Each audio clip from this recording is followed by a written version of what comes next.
are Geekcentric, and you can be too.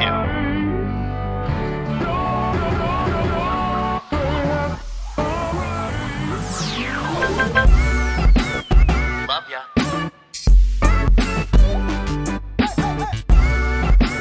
Get home safe, guys. Peace.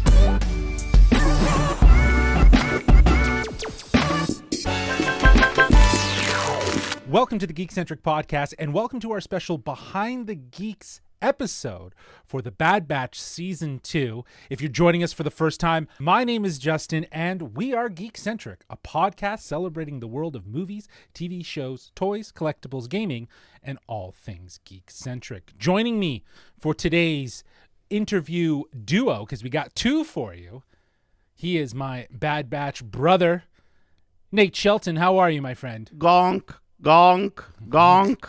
My favorite character from this season, Justin. He's come through, that's for sure. Definitely. He's come through. Although I don't think I could lift him like Wrecker does. Like I don't think anyone can. He's a pretty hefty droid. He's a hefty dude. Yeah, man. He's a hefty droid. Dude, I'm so happy that we're just talking about Star Wars again. The year of 2023.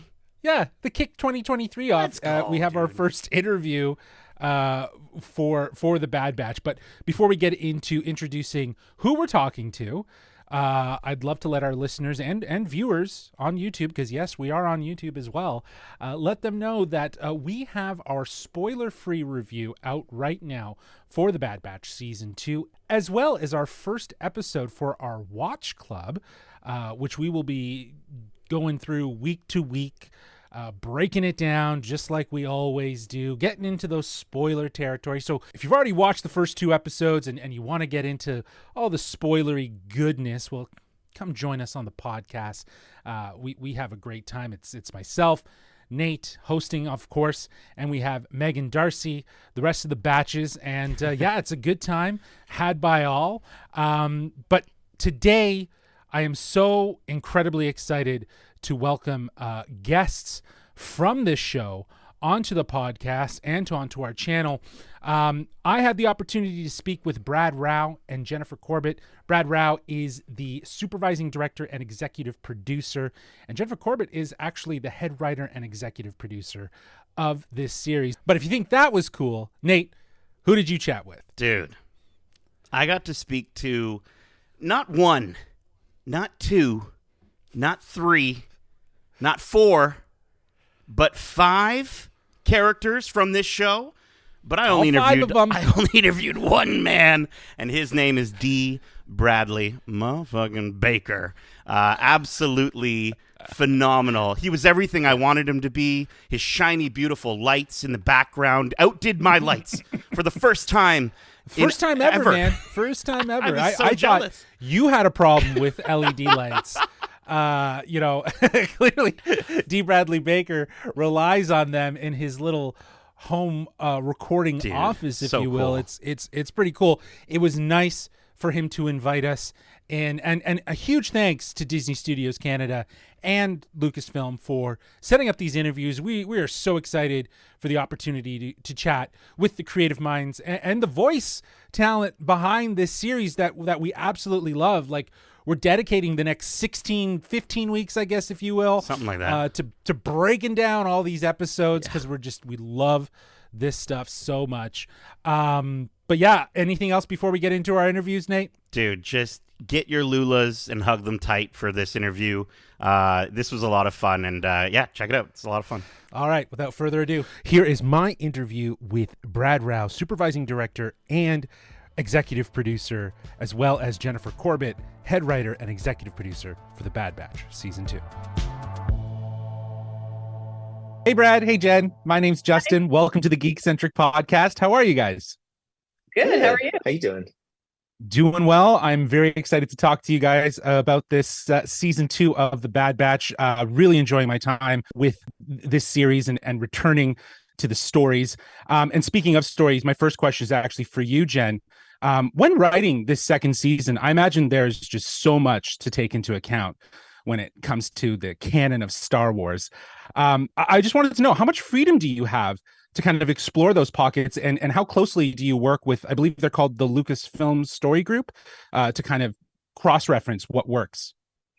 Well, luckily we're in a pocket of the Star Wars timeline that's so early in the age of the Empire that not a lot on television or film has really been explored then. So we have a lot of opportunity to go in directions that we're excited about.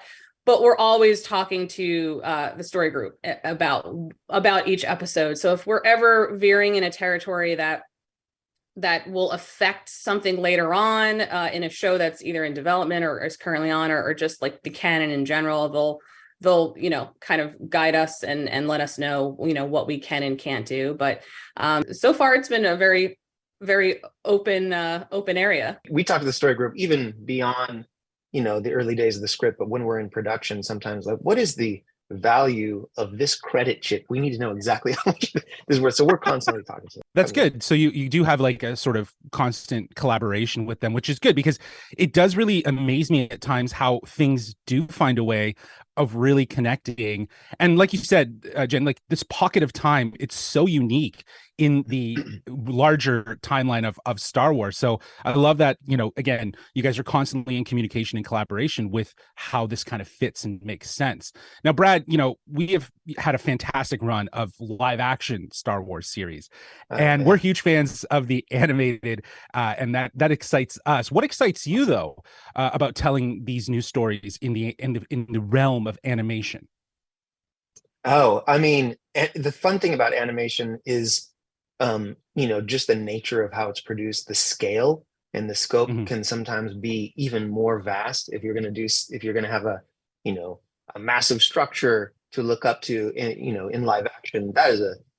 Can have a bunch of different challenges. Different types of creatures and droids can be challenging to do in live action. Although, oh wow, I mean, in all the series that are out now, there's so much fun stuff. But I think in animation we have the ability to suspend disbelief even more because it's all one cohesive style, and that has a big impact on how we tell the stories.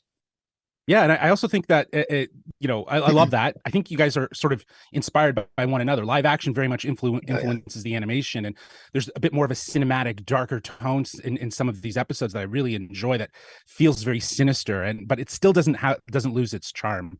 My last question for the both of you. You guys have spent the last 2 seasons with the Bad Batch. What would you say is the number one thing you've learned from Clone Force 99? That's a really good question. I will say that even when things are challenging and you have to make a difficult choice, you always choose to help someone who's in trouble. Love it. Yeah. Brad? Ooh, that's a deep. I wasn't ready for that question. Because there's so many. Really, it's such a big question with so many different answers. It's going to sound like a cop out to say I agree with Jen, but that statement is something that has a big effect on this season. We want to show how different characters do decide to stand up for other people, and of course, they're not going to not help someone if they need help. But what does that mean if that's going to put your family in danger is a really fascinating notion. I mean, that's kind of the post-it that's pinned to the wall that we always go back to. And we hope that if we're doing it right, fans are having fun with these characters, but also, whether they know it or not, maybe they're getting a good moral message as well. Awesome. Well, Brad, Jen, my time is up. Thank you so much. I agree. This is all about family. And that's what I love about this series. It is very much about family. So hope you guys have a great rest of your day. Congratulations with season 2. Look forward to seeing more. Thank you. Thanks a lot. Next up is Nate's interview with the one and only Dee Bradley Baker. My name is Nate. Welcome to the Geekcentric podcast. Nate, how are you doing my today? fellow geek, it's great to see you. It's good to see you. I love the lights in your room. Oh my gosh. Thank you. Yes, Gorgeous. it's the ever pulsating charging battery cell of my workspace. I love it. I love it. Dee, I'm a huge fan of all your work. You've masterfully voiced. I see That's- Lula she's right right, there. Lula, Thank you. I want to know with Clone Force 99, what goes into defining the personalities of each of these characters beyond just their voices?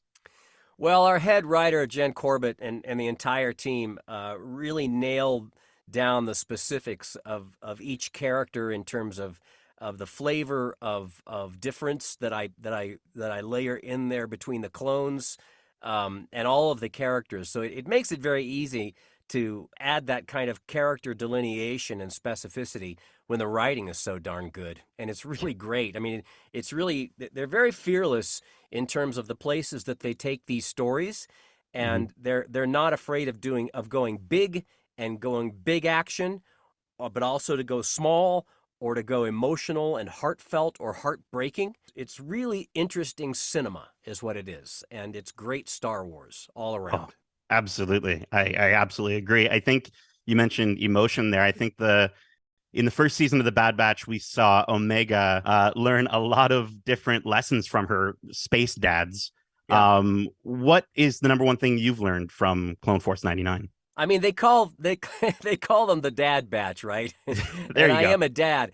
And it really is a reinforcement that, grown-ups normally think of kids learning everything from grown-ups. But ultimately, the ultimate education for a grown-up is a child.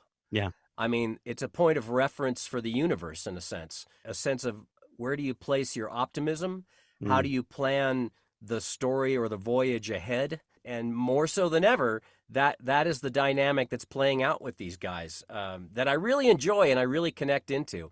I mean, they have some really nice personal moments between the clones and Omega with Echo or with Tech, where each one, they're used to being a soldier and go and just problem solving immediate missions.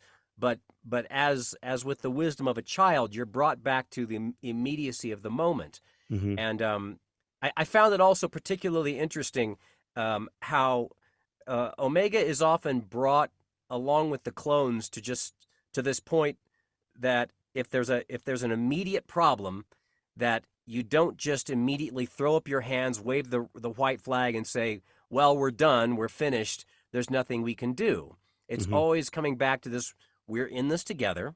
We will solve this, and it's going to be okay.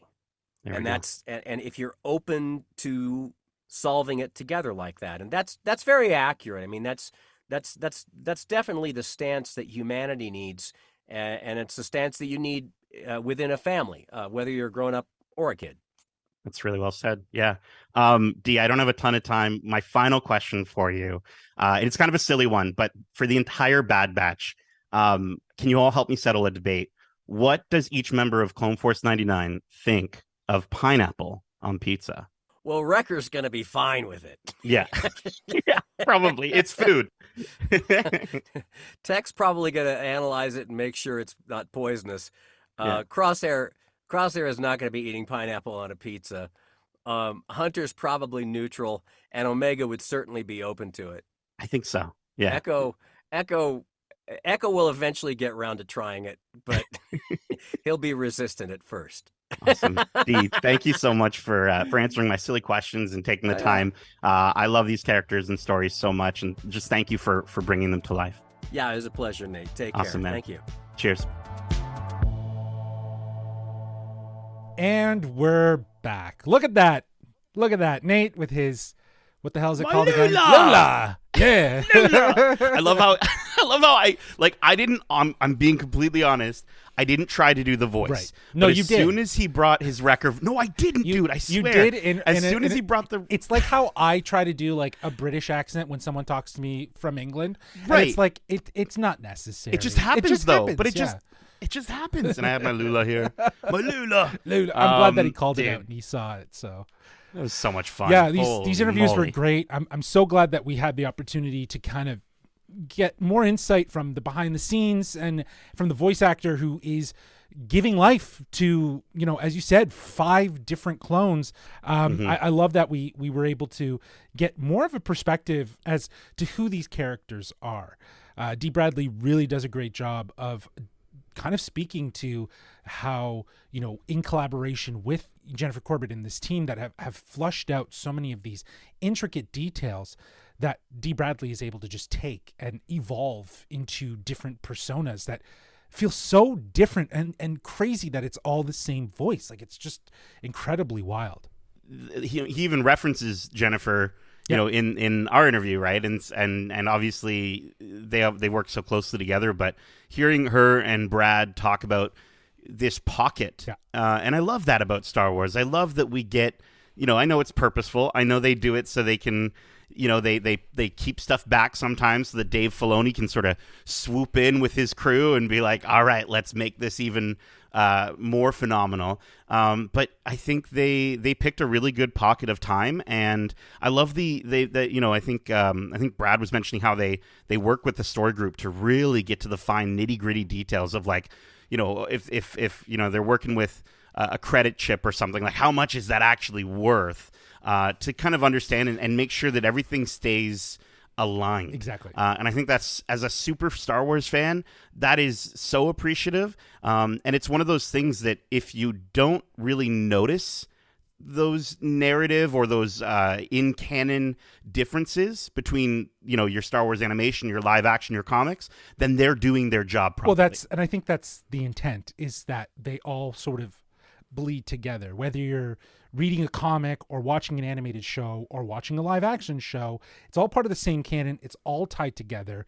And I think, if anything, Lucasfilm has surprised me as being one of the, I guess, big brands, and maybe using Star Wars as the example to blend all three of these different types of medium together into one cohesive canon.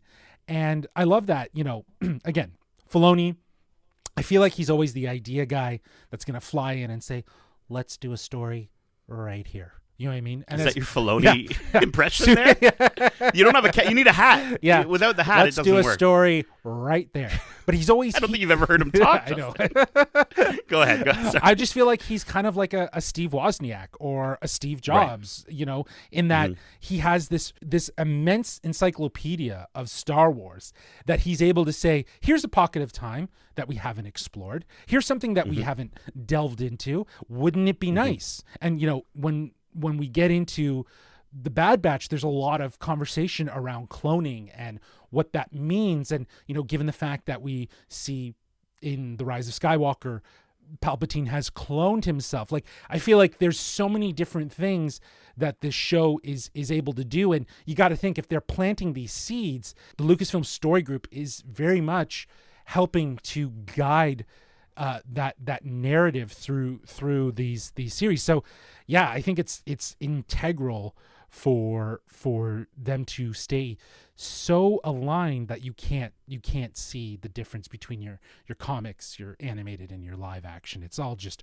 one cohesive blend. But Brad talks about animation. For us, we've always talked about this. Like, animation is a huge part of Star Wars, and it's because these pockets of stories, these pockets of times that are being explored through animation, they elevate Star Wars altogether. Like, to think, if you just didn't have any of this, if you didn't have any of these animated series, you just have the Skywalker saga, realistically, right? Now we have a lot more with live action series and stuff like that.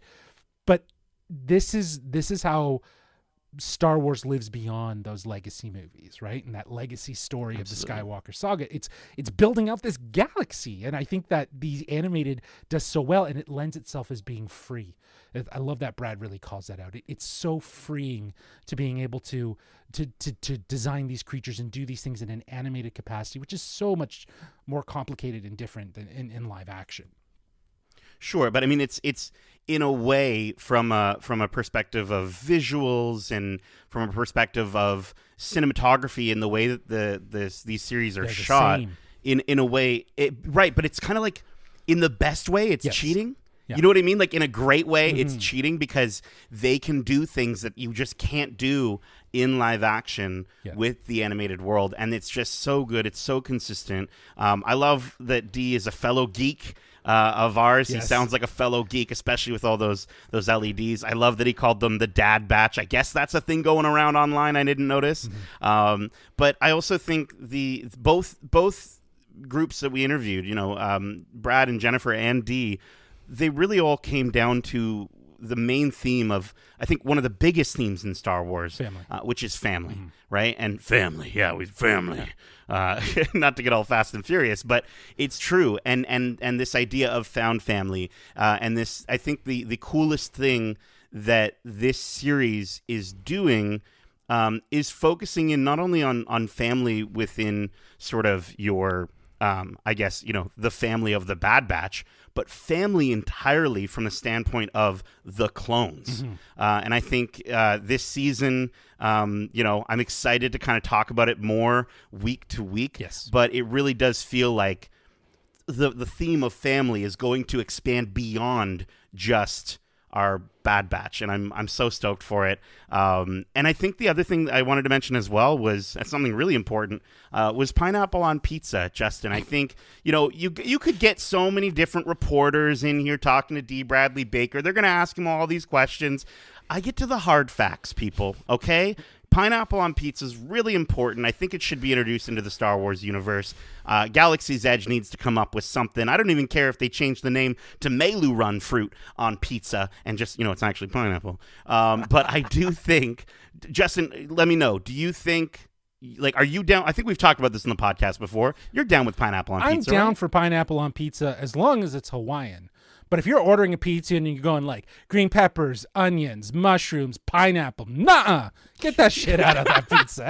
That doesn't need to be on the pizza. You're a strict Hawaiian pineapple only. Yo, Hawaiian? See, I go hot Hawaiian. Sure. Okay, we get spicy up in this house. We talked about this right? for sure. We did talk about this. This in the feels podcast. like a deja vu, if you will, talking feel about it. pizza. So I think it's that time to wrap this up. A huge thanks again to Disney Studios Canada and Lucasfilm for helping set us up with these interviews. We're absolutely humbled that our first interviews for 2023 are with creative team behind the Bad Batch, plus the voice actor who is creating all of these amazing characters that are the Bad Batch. So thank you so much. We hope to do more in the future.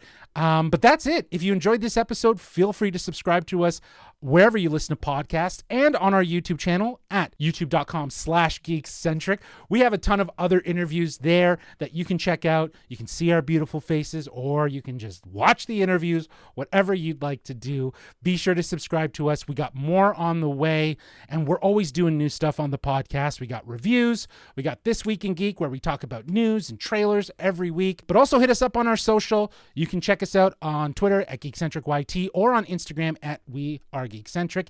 And Justin, we got a TikTok. We do. We did it. We finally did it.